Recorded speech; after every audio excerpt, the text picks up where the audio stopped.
All right. Welcome, ladies and gentlemen, to another exciting installment of Under the Dome. I'm your host, Alan Ulrich, with my sidekick here, Mr. Sean Williams. How you doing tonight, Sean? It's all good in my neighborhood, brother. How are you? I'm doing all right. Doing all right for the week before Mardi Gras. Shouldn't be too bad this week. Parade start up tomorrow, so I should be getting off work early because I work downtown, so that shouldn't be bad at all. Hey, that's awesome, brother. Yeah. And then, next Tuesday night will be Mardi Gras night, so I'm curious to see how many people are going to be watching us Tuesday night and how many are still going to be at the parades or at parties or whatever.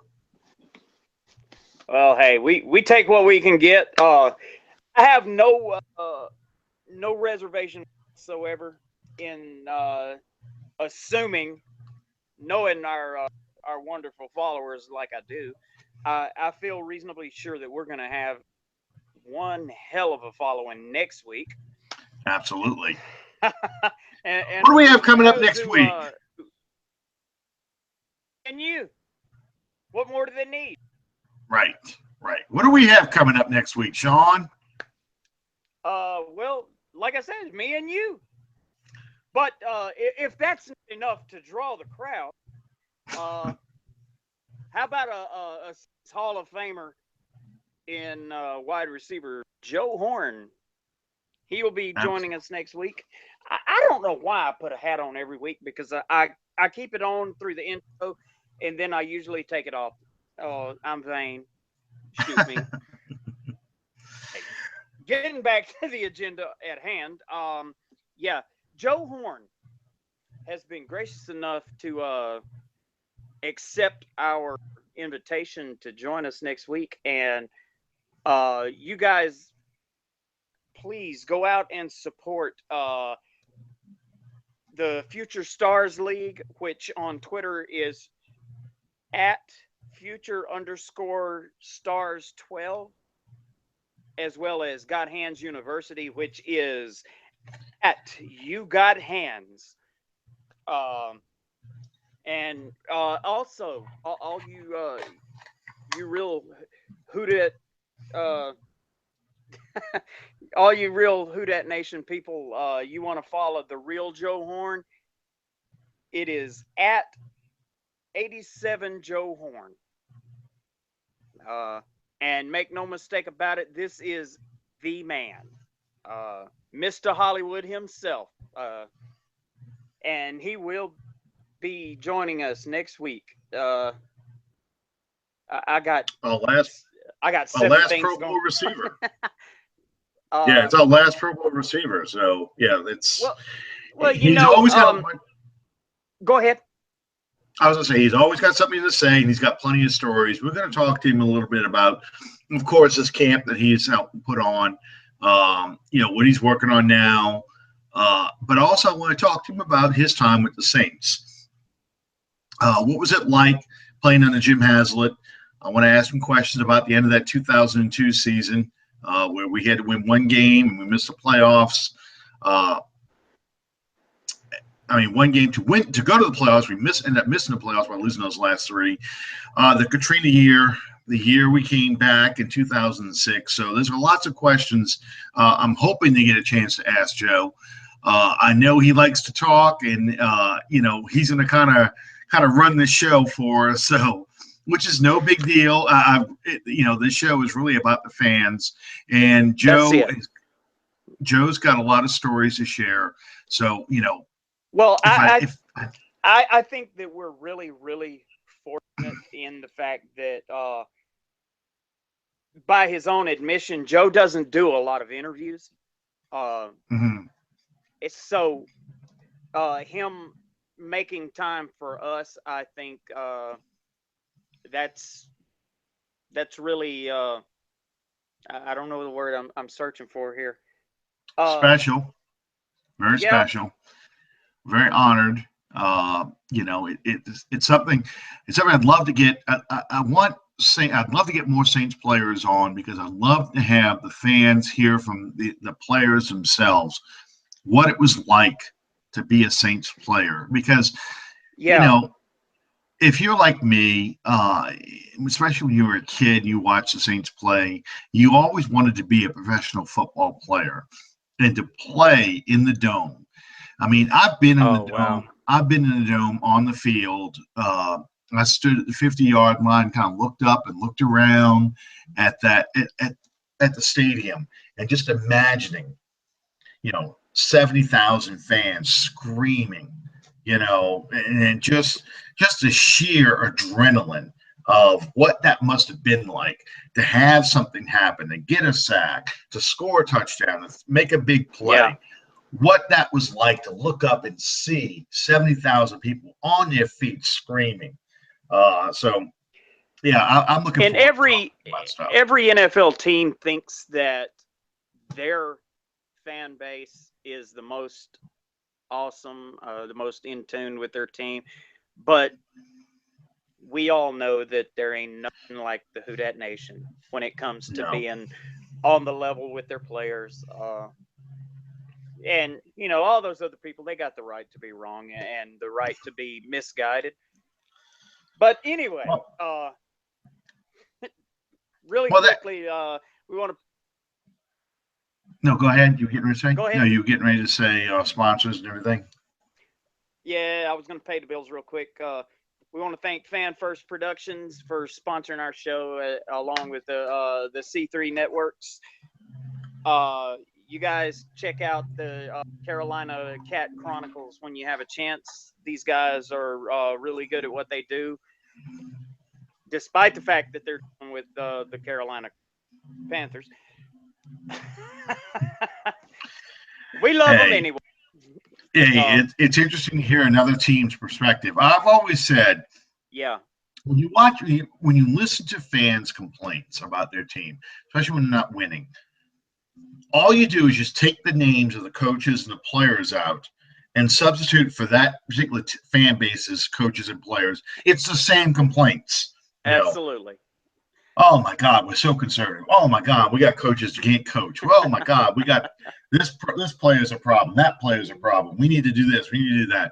Our general manager can't draft talent.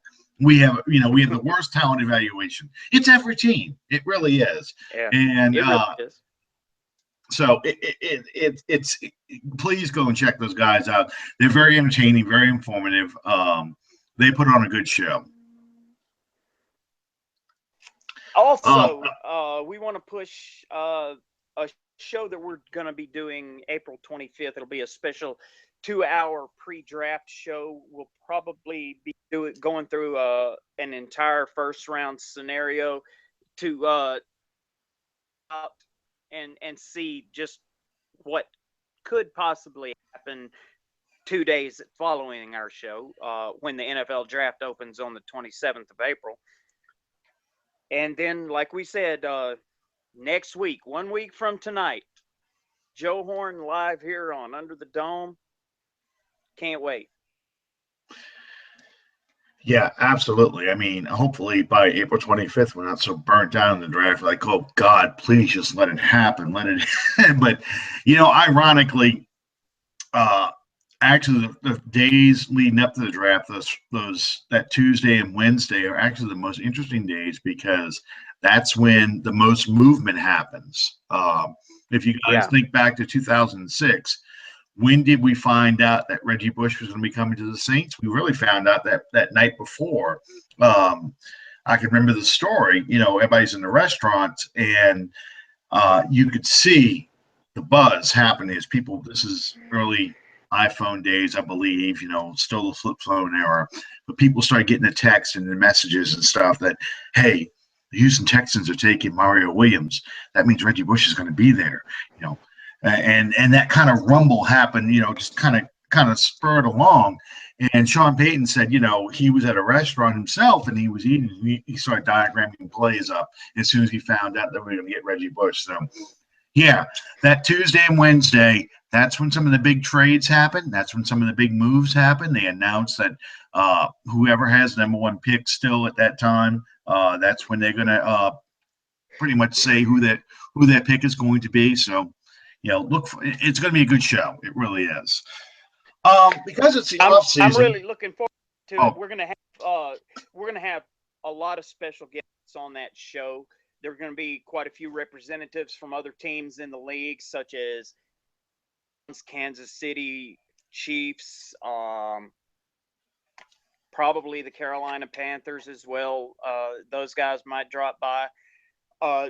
We're just going to have a whole lot of different stuff going on, and by the end of that night, we're going to probably give you the most likely scenario of what the Saints possibly will do, not only that first night and second night for rounds 1 through 3, but also for the remainder of the draft. 5 picks this year, correct? Six. Yeah, we're missing a 5th round pick. We have a first, second, third, fourth, no 5th. We have a 6th and 7th. We gave that up for Bell, right? Was it Bell or Thomas? No, it was you're talking about for the 5th. Hang on here. Someone right now is texting me or screaming at me what it was. Let's see, Saints draft 2017. You know, you're getting me to Google this thing.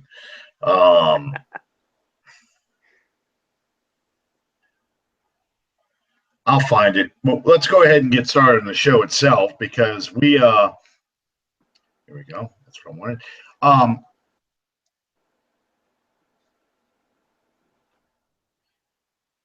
It doesn't say. Okay, never mind. Oh well. Somebody will text me. Somebody will text me in a second because I thought that where is Matt? We did trade it away to move up, but I think it was to get Onyemata, but I'm not positive. But I think that's what it was. Okay. I was hoping it would tell me, but now I'm starting to just get mock drafts instead of what happened to the 5th round pick.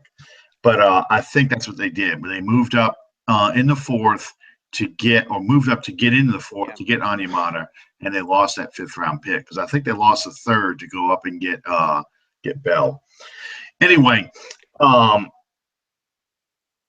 yeah, what we're going to try and do right now is, because it's the off season and free agency really hasn't started yet, we're going to try and go into who you guys and we think are the 5 best in Saints history at every position. And we'll start obviously with the quarterbacks. Sean, who do you think the top 5 Saints quarterbacks are? And I think 1 through 4 is going to be pretty obvious. It's that 5th one that's going to be a challenge. When I posted this on our Facebook page, of course, there's a text. It is Onyemata. It was Onyemata. So. Yeah. I knew it had to be Bell or Onyemata. Yeah. Anyway, when I posted this on the Facebook page, I worded it as such that we're probably, more than likely, we're all going to agree on who the number 1 Saints quarterback of all time is. But from there down, it gets really contentious, and it varies on so many levels for so many varying factors. I mean, a lot of it has to do with what era you're from, basically. When you started following the Saints, obviously has a bearing on it. As far as me, I think that in descending order from number 5 to number 1, I'm pulling it up here. My top, I got to write things down, man. I'm old. My top 5, and I think that you and I are in agreement on our top 5 as well, which likely won't ever happen twice. My number 5 was former Ram Jim Everett. My number 4 was Bobby Hebert. My number 3 was the first Saints quarterback to win a playoff game in Aaron Brooks. Number 2, Archie. Gotta be. And number 1 was Heath Schuler. Drew Brees. I love to Well, see that vein poke out in your forehead when I say yeah, this. yeah. Uh, I'm just gonna, mine are obvious too. Mine are the same way. It's Breeze, Manning, Brooks, Abear, and Everett. And I'll tell you why. Let's just look purely from the yardage standpoint. Okay, if we're gonna look at passing yardage, Drew Brees is way up there at top, over 53,000 yards passing. Archie Manning is actually still second at 21,000. You just think about that for a minute. Wow. 53 and then 21. And both Archie and Drew have now played the same amount of years, believe it or not. And then after Archie is Aaron Brooks at 19,000. So he's actually behind Manning. Bobby Abear in the more conservative Jim Moore offense, short passes, nothing like running a 5-yard route or 3rd and 7, but 14,630. Jim Everett is actually the last Saints receiver in the thousands. He's at 10,622. After that, the sixth receiver, now this is just purely passing yardage, the sixth receiver is Billy Kilmer at 7,490.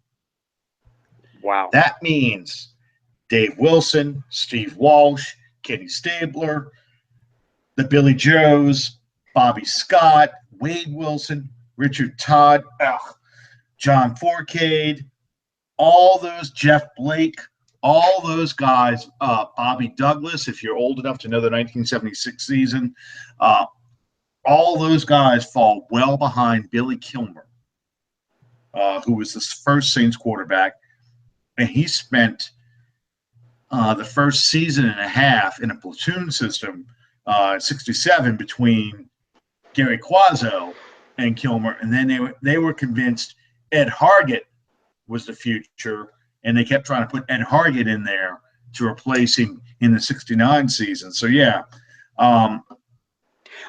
it's astounding to think about that. And you're wearing in honor of Mr. Kilmer. I would assume you're wearing number 17 tonight. Kilmer and Jim Everett both wore 17. Yep, exactly. And Jim Everett. I think it's. Go ahead. I think it's really interesting when you start asking.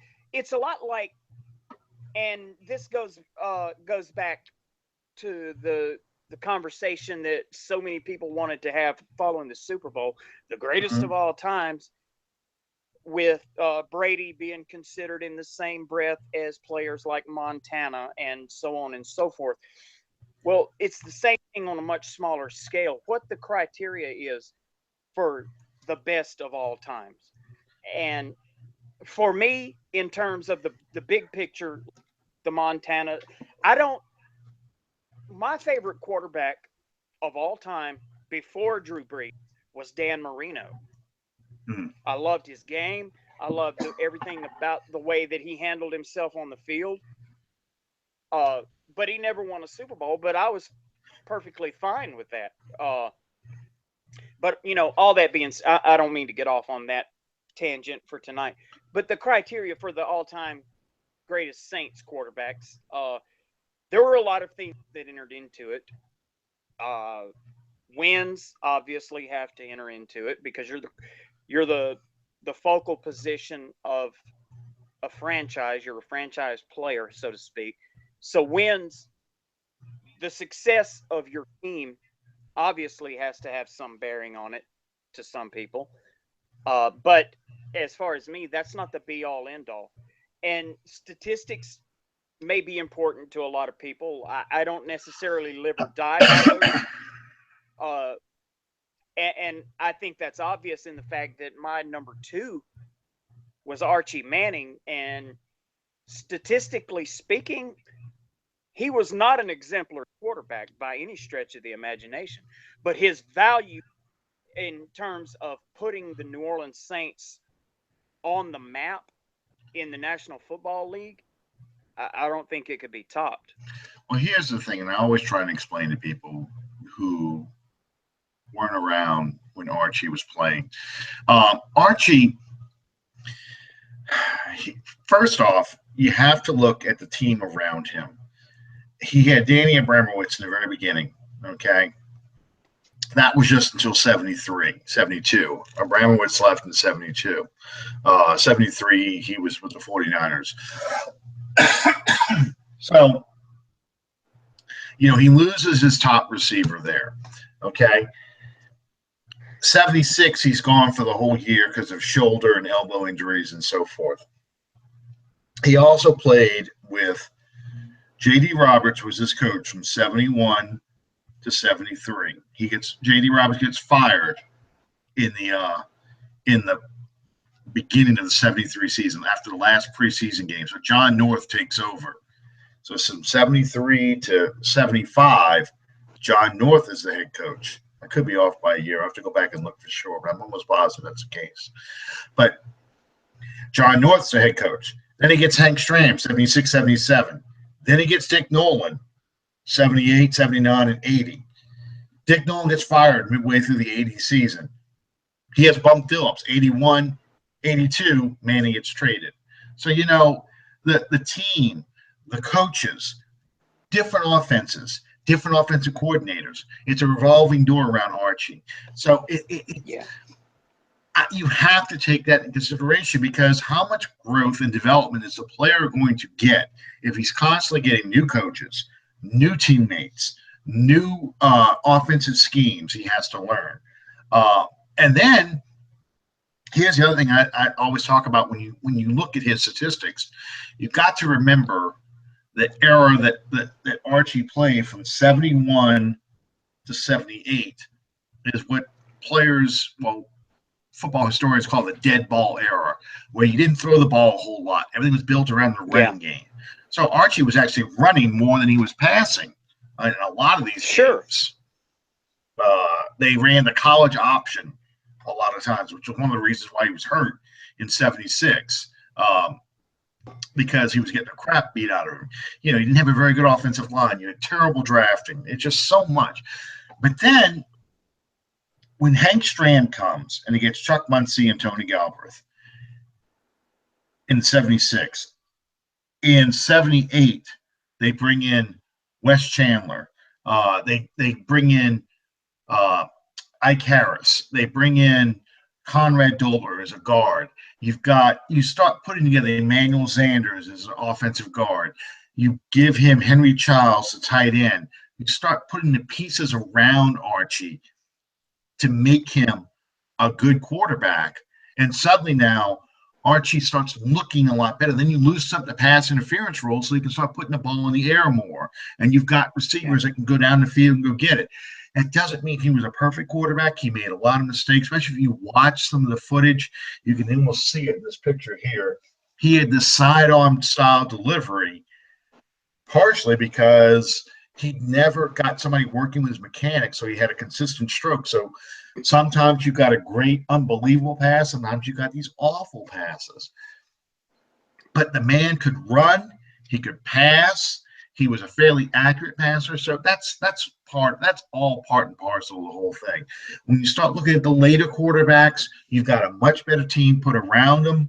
You've got a much better system, consistent system put around them. So, if Drew Brees had to deal with new head coaches every 2 years and new offensive systems, or they were asking him to do things he couldn't do, and he was being put behind terrible offensive lines, it's not to say, oh, poor Drew kind of thing, but I don't think Drew would be nearly as good as he is if he had to go through the same things Archie went through.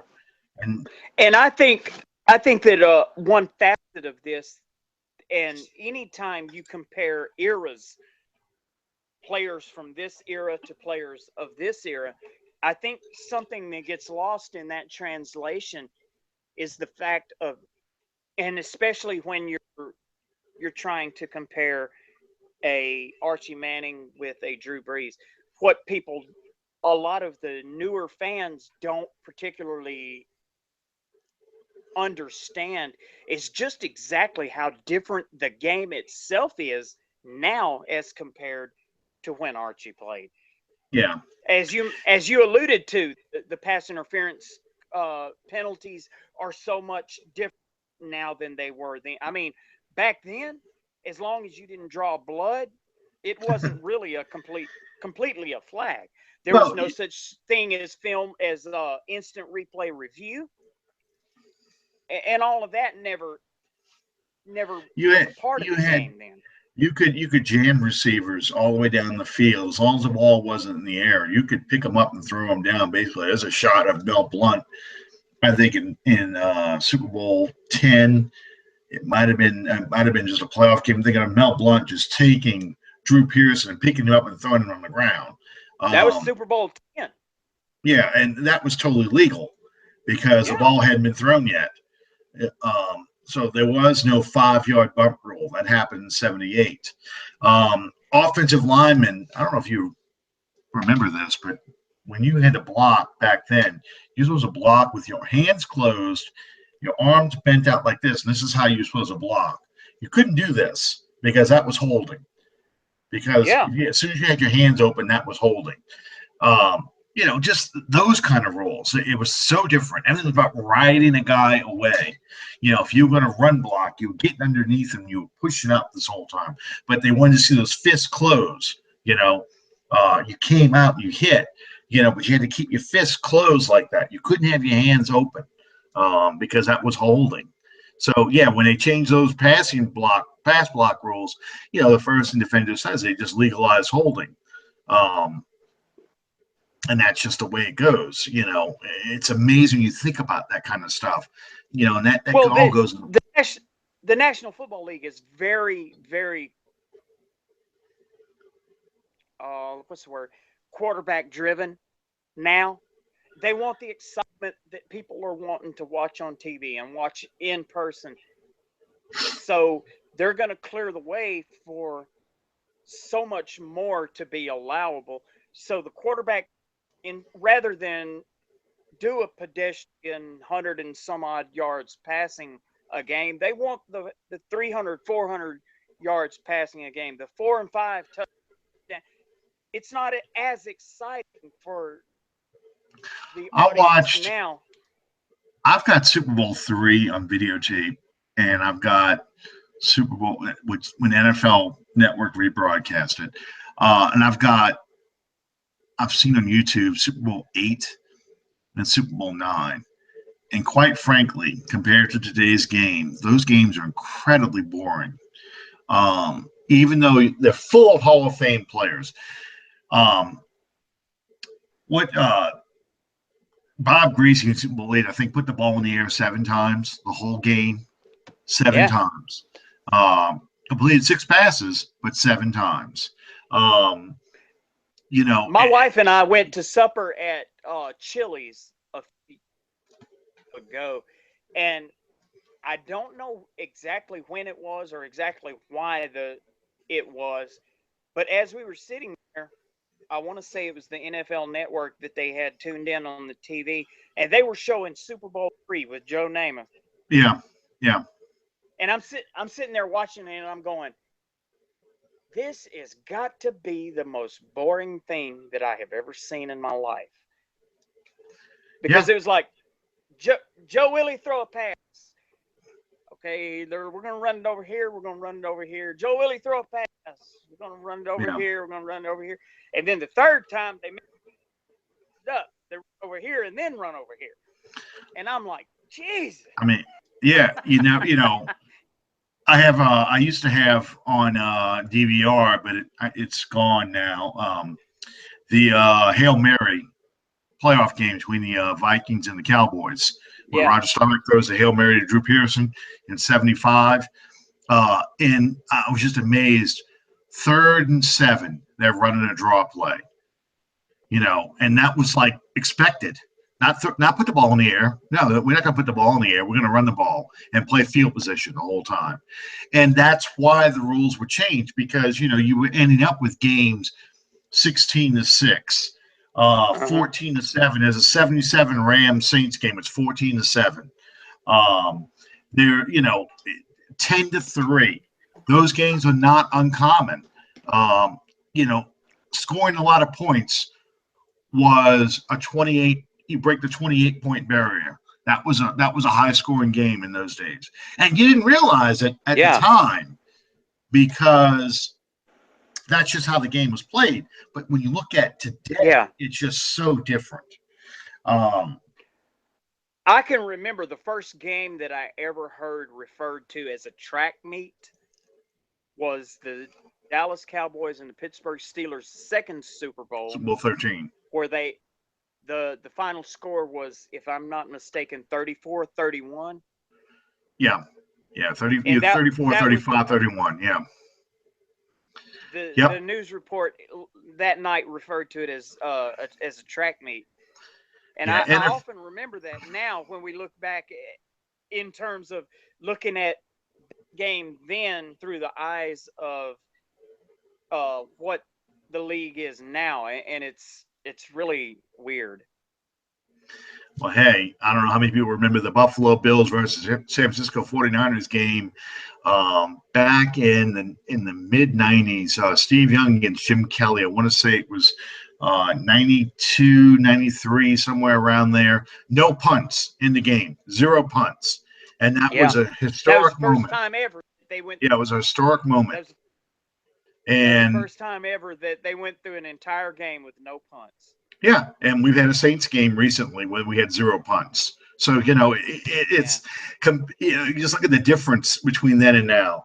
I'd be remiss if we didn't talk about, though, why I put Jim Everett on the list and also Aaron Brooks.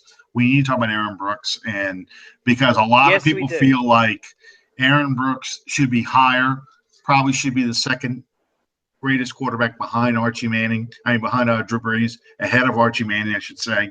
And Jim Everett. There's just as many people, and I'm sorry to interrupt, but I think I need to make this point. There's just as many people that probably at the same time feel like Aaron Brooks doesn't even need to be included.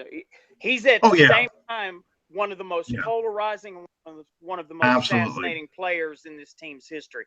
But I want you to go ahead and reinforce this argument statistically. Okay, well, here's the thing with Aaron Brooks. Here's the thing with Aaron Brooks, and we go back to Aaron Brooks, and then we're going to have to get moving because we're actually spending a lot of time on these quarterbacks.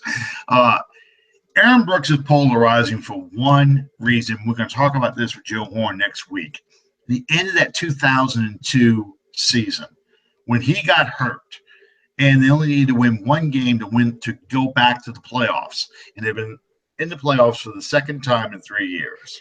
Okay, the end of the 2001 season, we lost 3 games straight, and in a horrible fashion. And that was a season where, we just won our first playoff game. We figured, okay, everybody's healthy. We'll get going. We should be able to go back to the playoffs. It didn't happen. And there was a lot of turmoil in the locker room. That was the Willie Roaf issue. That was where Willie Roaf got hurt. And then you had the locker room thing with his wife and everything else.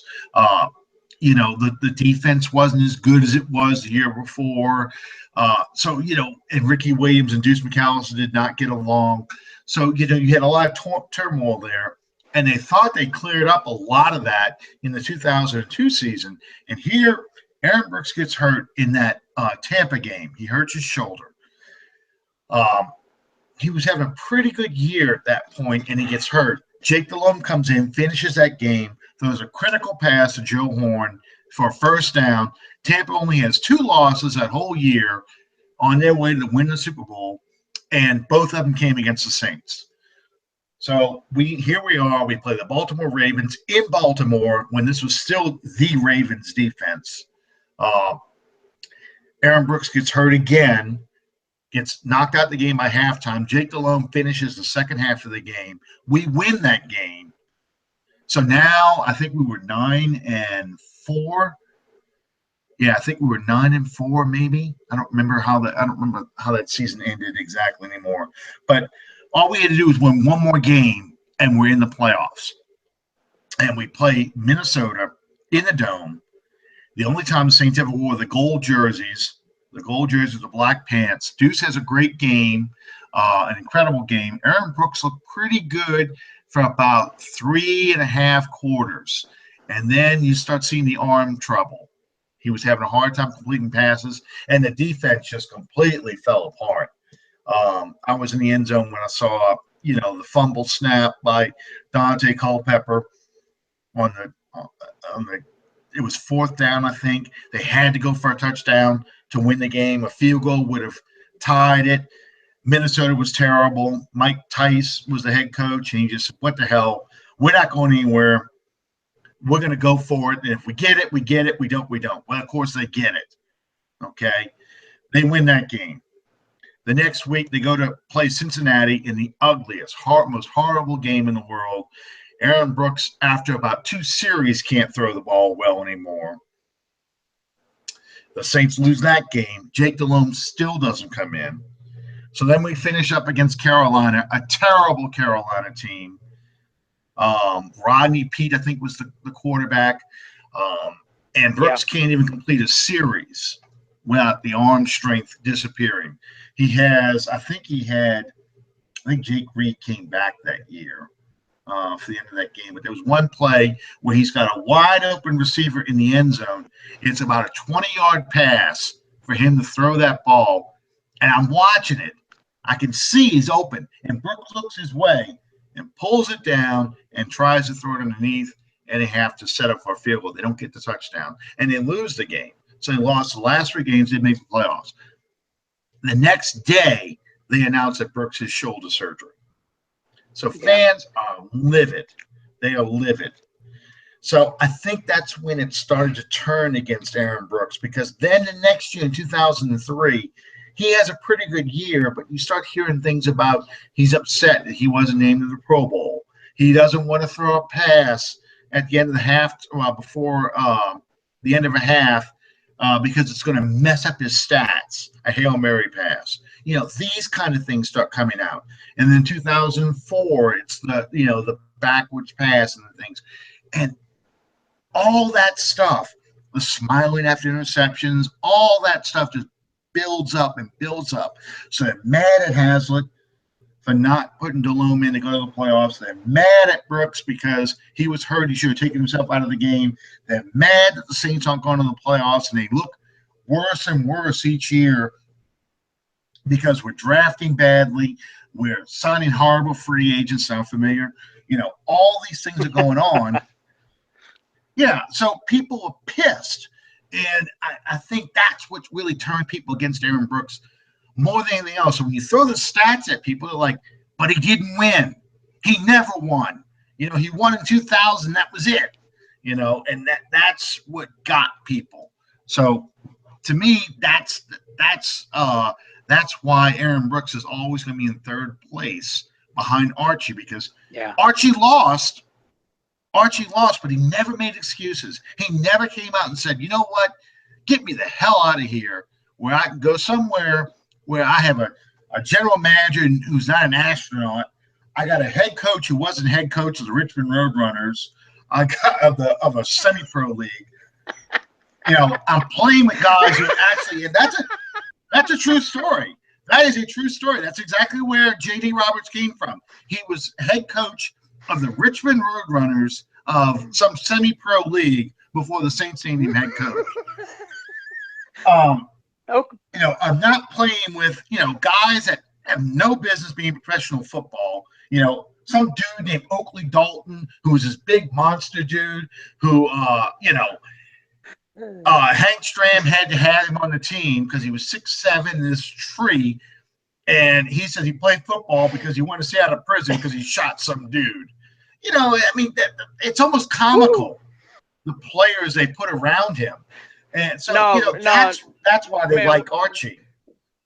We're looking at almost in the rearview mirror, man. I know. I could do drunken history on the Saints as well. I'll tell you what. Hey, we really burned up a lot of time on that stuff. But let me ask you something here.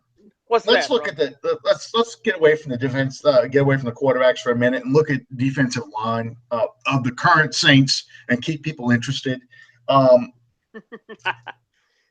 do you feel about Nick Fairley? Should we keep this guy? He's already said he's looking to get less than Cam Jordan's money, which is about 11,000 a year, which is what Cam is getting made. So you're looking at between 9 and 10 to keep Fairley. Would you pay him that kind of money? You know, I'm kind of I'm torn, actually.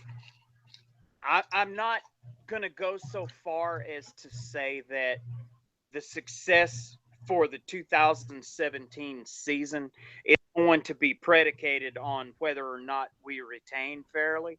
Mm-hmm. I'm not going to go that far. I can understand why people would think that, but I don't buy into that at all. I think that we absolutely need to make paying Fairley and retaining Fairley a we need to make that paramount. But at the end of the day, it's all going to boil down, as best as I can figure. It's going to come down to not necessarily what the Saints want, but whether or not Nick Fairley wants to stay a Saint. Because there's going to be teams there, no matter what the Saints offer him, there's going to be teams out there that are in a position to better that. Mm-hmm. And him being a unrestricted free agent is going to put him in the driver's seat to where he can call the shots and say, this is what I'm going to take, this is what I'm going to do. It's basically going to boil down to whether or not Nick Fairley wants to continue to wear the black and gold and stay with the team that made him relevant once again. Here's my thing with Fairley about the kind of money he's asking for. I think you're going to see teams throwing around a lot of stupid money right now in free agency. So let's just say it's $9 million a year. You know, he's looking for 9.5. You know, I don't think you're going to be able to get a replacement for him at a cheaper amount. I don't think you will get a guy for between 3 and 5 million. I just don't think that's going to happen. I think the market is going to drive up the price so much that you either pay Fairley between $9 and $10 million, or you pay another guy $8.5 to $9 million. Yeah. So if that's the choice I'm facing, I'm going to stick with the guy Fairley, who was a former #1 draft pick, who knows your system and seems to thrive in it. Yes, I know there's a risk that Fairley's got the reputation of taking plays off, and maybe he got paid. Maybe he played so well in our system because he was hungry and he thought, okay, I'm playing for a contract. And once he gets that contract, he becomes like Norman Hand and the rest of those guys from the past who were satisfied. But my fear is we're going to go Carl Nicks versus Ben Grubbs. We're going to let Nicks go and pay Ben Grubbs, who's not as good. But we paid him almost what you could have paid Nicks, although Nicks wanted that extra money. That's just my fear that, we're gonna try and go a little cheaper and we're gonna lose more than if we just would have paid a little bit more and kept the guy we needed. That's my fear. Well, there's a lot of talk going on at this point in time from people that are supposedly in the know, talking about how if the Saints pick up an edge rusher in free agency, then that doesn't have to be the top. Let me ask you, Alan, would you consider the edge/defensive line position to be the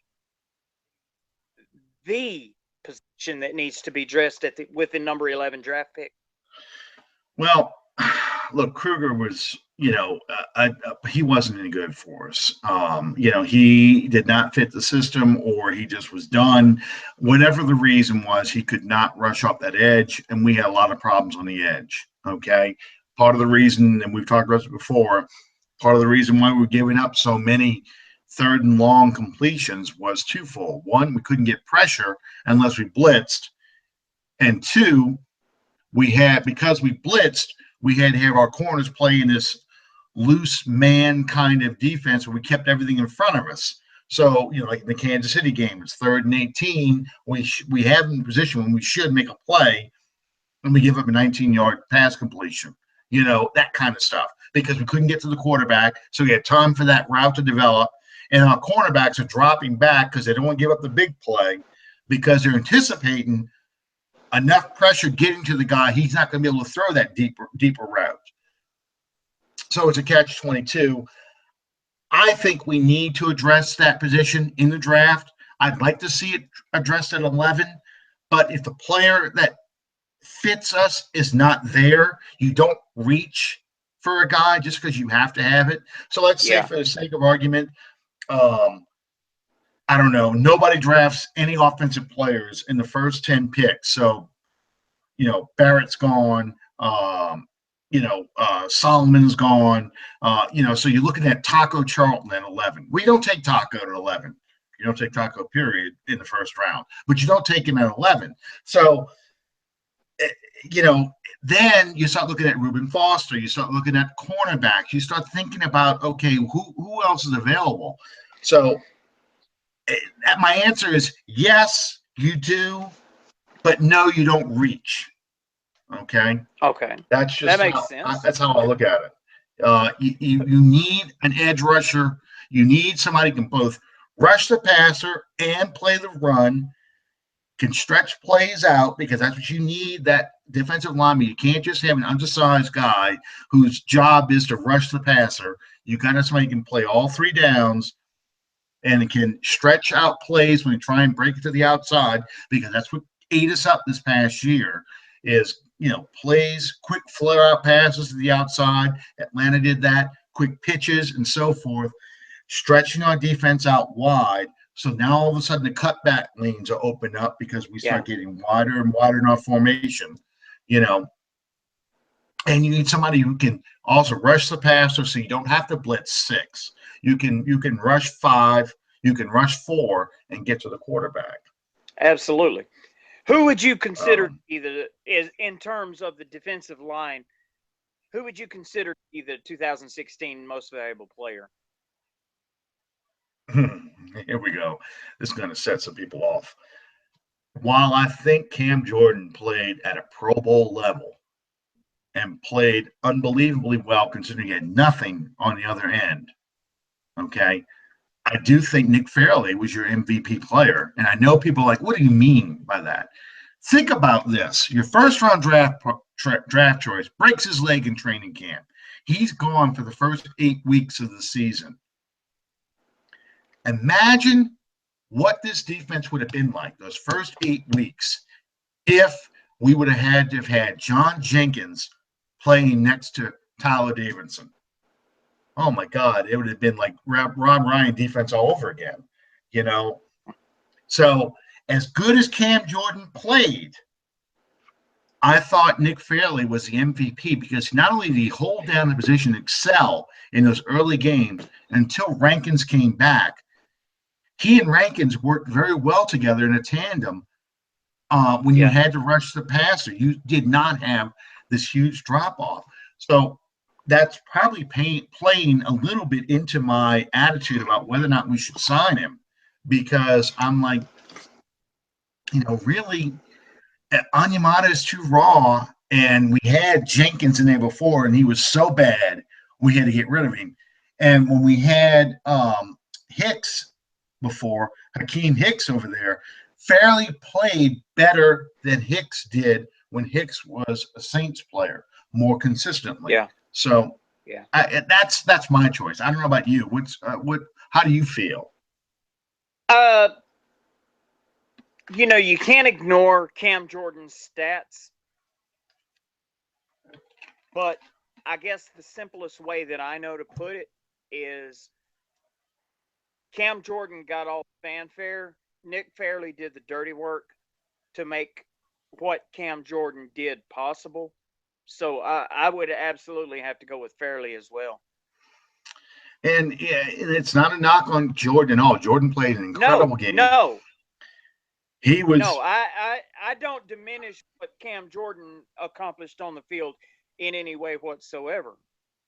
Cam Jordan is a cornerstone that this defense has depended on for years and likely will for years into the future as well.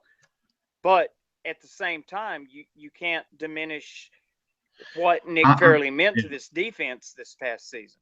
With losing Rankins for 8 weeks, and then you give Rankins about 2 to 3 weeks to really kind of get back into football playing shape, and really kind of by the time he started hitting his stride, it was almost the end of the season. It just. Fairley got the sacks, Fairley got the stuffs. He was a good run defender. He really fit this defense what we were trying to do for a guy that we really weren't going to count on much. He was a rotational player, especially once we drafted Rankins. Now, if Rankins would have been healthy all year long, we probably not even having this discussion about Fairley. But it's because Rankins was out, and I just don't trust health issues at the Saints. I want depth. I want extra players on here. So that's why I put him in that category. Okay, well, let me ask you, Alan, do you have any extra point for this week? I mean, this is a segment that we instilled way early in the beginning, and we get to it when we can. We don't like to cut off our guests or shortchange what we have going on, but we like to do this as often as we can. Maybe in the future we'll get it a little more systematic where we do it all the time. But our extra points, do you have anything? Well, the only thing I've really got is we're going to talk. I only talk a little bit about fake news, and this isn't political, although that's now the political thing. I'm talking about fake sports news. I had to unfollow Jason Lockenfor, barely follow Ian Rappaport, because I am tired of the splash reports. I am tired of the unsubstantiated rumors. Half the time, I don't even read it anymore, because I know we're in the era of it's instant communication between Twitter and Facebook and just everything out there, sports sites. Everyone is trying to get the news out right away. Everybody wants to get it out, get the scoop. So people start sharing those links and everything like that. And here you have things that happen, and they put out really speculation stuff. And what happens, and we're going to see a lot of this coming up in the next couple of weeks, the speculation becomes a story. And we had to deal with this at the end of the season with, Sean Payton is interested in the Los Angeles Rams job. Sean Payton's interested in the Indianapolis Colts job. And we're going to see this come draft day. Some player, I can't remember who it is now, said he doesn't want to play for the Cleveland Browns. I think it was the Garrett from the Texas A&M. Now, I want to play for Cleveland, and so we had this conversation about, this player, and he may not have even said that. It's all just rumors and speculation, because that drives the news, because there's really not a whole heck of a lot happening right now. We spent 30 minutes tonight talking about Archie Manning, and most people watching this never even saw Archie play, because right now it's kind of a dead point of the season as far as football. So, I'm tired of the fake news cycle of what we're going to do. We're going to throw something out there and let the fans all talk about it and see if it sticks. It's non-football, but you're seeing it right now with the trade stuff. They're all talking about Chris Paul maybe coming back to the New Orleans Pelicans, because he's not being offered for trade, but he's a possible free agent from the Clippers. It's fake, because Chris Paul never said, I'm thinking about leaving. There is no credible report saying he's thinking about leaving, but it's speculation that drives it. And I get tired of seeing it, honestly. I mean, it just gets old. that's really my extra point. Enough with the speculation. Stick with hard, real news. Don't generate fake news.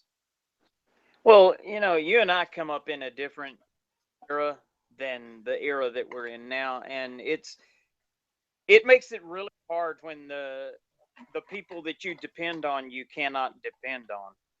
And I get what you're saying completely, and I can't disagree with it at all. Now my extra point this week is a little bit more positive. I want to take a moment. I couldn't find anything to be pissed off about. Uh, the Falcons lost the Super Bowl, so I'm good. Couldn't find anything to be pissed about, so I want to be a little positive. I want to. There's a guy that he is. You see myself and you see Alan every week on here, unless you're Stevie Wonder or Ray Charles, which is a whole different story. But anyway, there's a guy that's just as big a part of this operation as the two of us, and that is Mr. John Pinto. You guys will never fully know the amount of stuff that this guy does to make sure that the Under the Dome podcast show goes off without a hitch. And I don't feel like I ever fully show my appreciation to John enough. But and I don't want to by any means come across as maybe grandstanding or anything, but I just want to let you guys know, show John how much you appreciate what he does to keep this show running and to get this show out there to you guys, because he's as big a part of it as Alan and I are, and he works just as hard at it as the two of us do. So, John Pinto, salute you, brother. Thank you so much for everything that you do. Absolutely. Absolutely. The first Pinto I like.